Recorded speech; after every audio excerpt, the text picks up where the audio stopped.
Les croyants à tous les degrés de vie spirituelle se rangent du côté de Dieu lorsqu'ils disent « je veux être accessible à la vérité ». Et ce faisant, ils permettent à l'esprit de vérité de faire son œuvre en eux.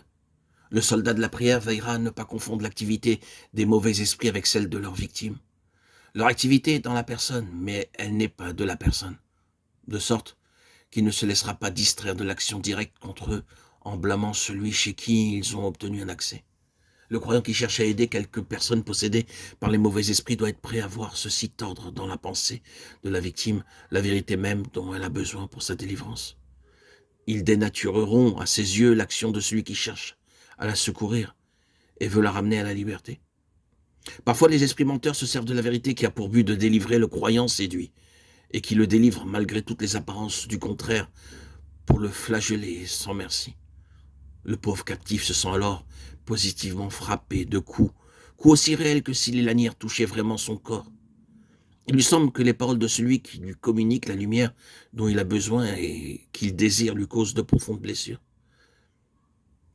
Mais s'il refuse de se laisser ébranler par la souffrance, s'il s'empare de la vérité, s'il l'utilise immédiatement en prière et combat contre l'ennemi, il a saisi l'épée de la victoire.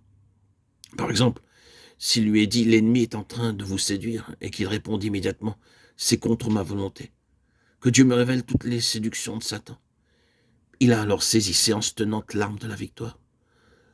Toute vérité dont s'est emparé le croyant séduit devrait développer en lui un antagonisme contre les esprits menteurs de Satan, au lieu de provoquer le désespoir ou la résistance à la vérité, ou un essai laborieux d'explication pour démontrer que les causes sont autres qu'elles ne sont vraiment. Le croyant désireux de reconquérir sa liberté devrait recevoir avec reconnaissance toute lumière qui démasque l'ennemi et l'appliquer aussitôt à tous les détails de sa vie. Mais dans l'effort du combat, dans la confusion de cette période de dépossession, il arrive que la personne séduite et possédée prenne parti à son insu pour les mauvais esprits qui l'ont séduite et combattent contre sa délivrance. Sa volonté d'être délivré peut être très réelle et cependant, quand la vérité lui est présentée, les mauvais esprits manifestent leur présence en éveillant chez elle des sentiments de révolte contre la vérité ou contre le messager de la vérité, malgré qu'elle souhaite, qu'elle veuille l'un et l'autre. Bref, ils recourront à toutes les ressources dont ils disposent pour s'opposer à l'affranchissement de leurs victimes. Ils verseront un déluge d'idées confuses dans sa pensée, des suggestions parfaitement en dehors de ses vrais désirs, et parfois provoqueront en elle une explosion de rage. Il semble alors que le corps soit meurtri par la douleur, que la colonne vertébrale et les nerfs soient soumis à une tension terrible, et que la tête aille éclater sous une pression intolérable. Or, rien de tout cela ne relève de cause physique quelconque.